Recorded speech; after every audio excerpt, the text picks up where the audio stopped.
Hello दोस्तों, बहुत बहुत स्वागत है सभी का 7 मिनट ट्रिक पर। और मैं हूं कुमार रवि। दोस्तों, आप लोगों ने एक नाम सुना होगा, बर्नौली। जी हाँ दोस्तों, मैं बात कर रहा हूं बर्नौली।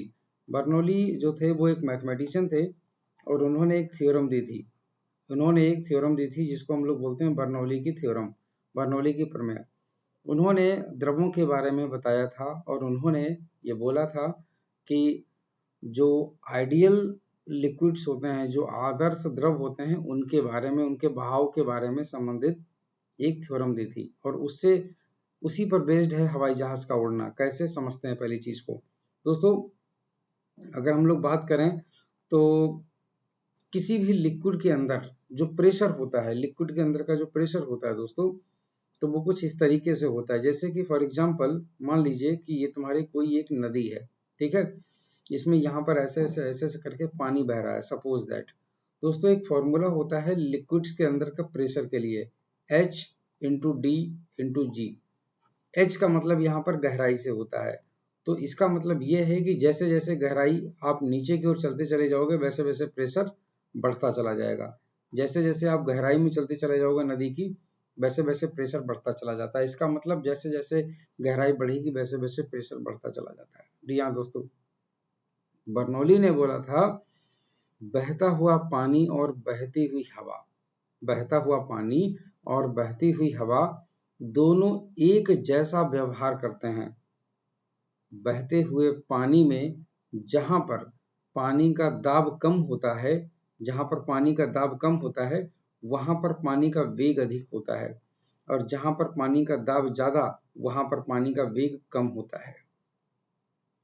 तो दोस्तों, जहां पर पानी का दाब कम है, मतलब ऊपरी हिस्से में, तो ऊपरी हिस्से में पानी का वेग ज्यादा। और जहां पर पानी का दाब ज्यादा है, वहां पर उसके उसी हिस्से में पानी का वेग कम होता है। इसका मतलब ऊपर का पानी काफी तेजी तेजी से बहता है, और जैसे जैसे आप गहराई की ओर जाते हैं, वैसे वैसे पानी का वेग घटता चला जाता है। अगर आप और ज्यादा गहराई में जाएंगे तो आपको एक समय पर ऐसा लगेगा जैसे पानी बिल्कुल ठहरा हुआ सा है। दोस्तों, इसीलिए कहा गया है कि गहरा जल हमेशा शांत होता है। दोस्तों, ऐसा ही होता है तुम्हारा हवाओं के केस में भी। आप लोगों ने सुना होगा, कि आंधी तूफान में झोपड़ियों की छतें उड़ जाती हैं। आंधी तूफान में झोपड़ियों की छतें उड़ जाती हैं। दोस्तों, कैसे उड़ जाती हैं देखिएगा। ये मान लीजिए झोपड़ी है। आंधी तूफान जब आता है तो आंधी तूफान में घर के ऊपर की जो गैसें होती हैं, जो हवाएं होती हैं, उनका वेग काफी ज्यादा हो जाता है। उनका वेग ज्यादा हो जाने के कारण, उनकी वेलोसिटी ज्यादा हो जाने के कारण उनका प्रेशर कम हो जाता है। दोस्तों, हम लोग जहाँ जानते हैं कि जहाँ पर वेलोसिटी ज्यादा होती गैसों की, वहां पर उन गैसों का प्रेशर कम होगा। क्योंकि बर्नौली ने बता दिया था कि बहता हुआ पानी और बहती हुई हवा दोनों एक जैसा व्यवहार करते हैं। तो यहाँ पर वेलोसिटी काफी ज्यादा हो जाती है, जिसके कारण यहाँ पर एटमॉस्फेरिक प्रेशर काफी कम हो जाता है। घर के अंदर कोई तूफान नहीं आता, घर के अंदर कोई तूफान नहीं आता, घर के अंदर कोई तूफान नहीं आता। इसीलिए घर के अंदर की गैसों की वेलोसिटी कम, तो घर के अंदर का जो है प्रेशर काफी ज्यादा रहता है। तो इसीलिए घर के अंदर का प्रेशर काफी ज्यादा। तो दोस्तों, जरा सोचिए, नीचे से प्रेशर ज्यादा, ऊपर से प्रेशर कम, तो झोपड़ी की छत कहाँ जाएगी? ऊपर। इसीलिए दोस्तों, झोपड़ी की छत उड़ जाती है जब आंधी तूफान आ जाता है, क्योंकि उस समय वायुमंडलीय दबाव कम हो जाता है।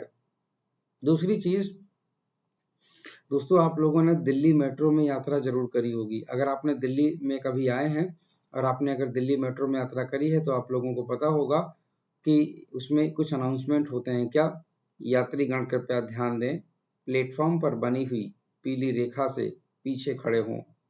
इस तरीके से वो बोलता है कि यात्रीगण कृपया ध्यान दें, प्लेटफॉर्म पर बनी हुई पीली रेखा से पीछे खड़े हों। तो यात्रीगण जो होते हैं वो हमेशा पीली रेखा से पीछे खड़े होते हैं, जो डैश डैश डैश करके लाइनें खींची होती हैं वो, ठीक है ना। आगे महिलाएं होती हैं। दोस्तों, यहाँ पर तुम्हारी हवाएं हैं, ये ट्रैक है। ट्रैक पर भी हवाएं होती हैं, प्लेटफॉर्म पर भी हवाएं होती हैं। हवाएं तो हर जगह होंगी क्योंकि एटमॉस्फेयर जो है, ठीक है ना। तो जब मेट्रो आती है, जब मेट्रो दोस्तों इस तरीके से आती है, श्यू करके ऐसे करके आई मेट्रो, श्यू रुकी, बाद में श्यू चली गई। तो जब इस तरीके से प्लेटफॉर्म से मेट्रो किनारे से निकलती है, पटरियों से श्यू करके, तो वो प्लेटफॉर्म के नीचे पटरियों पर जितनी भी हवा होती है सारी हवाओं को लेकर के शिव खूब तेजी से चली जाती है। तो जो पटरियों वाली हवाएं होती हैं उनकी वेलोसिटी काफी ज्यादा हो जाती है, उनकी वेलोसिटी काफी ज्यादा, तो वहां पर प्रेशर बहुत कम हो जाता है। इसीलिए यहाँ पर प्रेशर बहुत कम हो जाता है, यहाँ पर प्रेशर बहुत कम हो जाता है, तो पटरियों पर प्रेशर बहुत कम, और प्लेटफॉर्म पर की जो गैसें होती हैं उनको लेने कोई भी ट्रेन नहीं आती, प्लेटफॉर्म वाली गैसों को लेने कोई भी ट्रेन नहीं आती। इसी कारण वहां पर गैसों की वेलोसिटी कम और तुम्हारा प्रेशर काफी ज्यादा हो जाता है।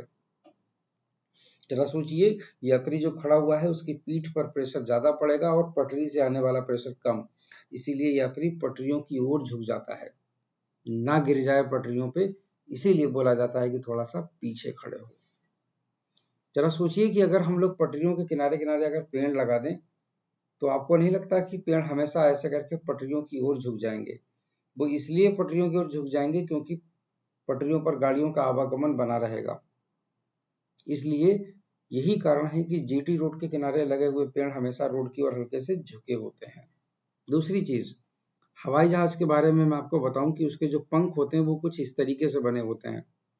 हवाई जहाज के जो पंख होते हैं वो ऐसे इसलिए बने होते हैं, जब हवाई जहाज ऐसे करके इस दिशा में दौड़ता है तो जो हवाएं होती हैं वो हवाएं उसके ढलान पर इस तरीके से जाती हैं पंखों पर, ये हवाएं कुछ इस तरीके से कटती हैं ऐसे करके, यूं करके, यूं करके, और ये हवाएं कुछ इस तरीके से जब कटती हैं, अगर मैं आपसे एक बात पूछूं कि पानी का वेग ढलान पे ज्यादा होगा या बिल्कुल प्लेन पे, तो आप बोलोगे ढलान पे।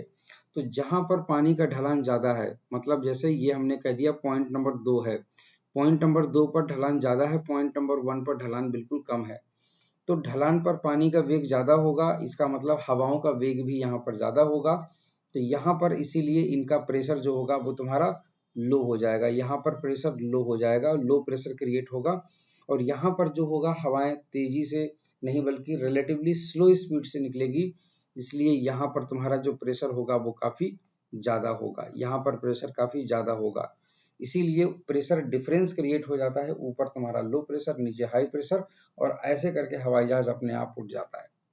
और मैं आपको बता दूं कि एक प्रश्न और पूछा जाता है आपके पेपर में कि बर्नौली का सिद्धांत किस नियम पर आधारित है, तो जवाब दीजिएगा ऊर्जा संरक्षण के नियम पर आधारित है। Thank you.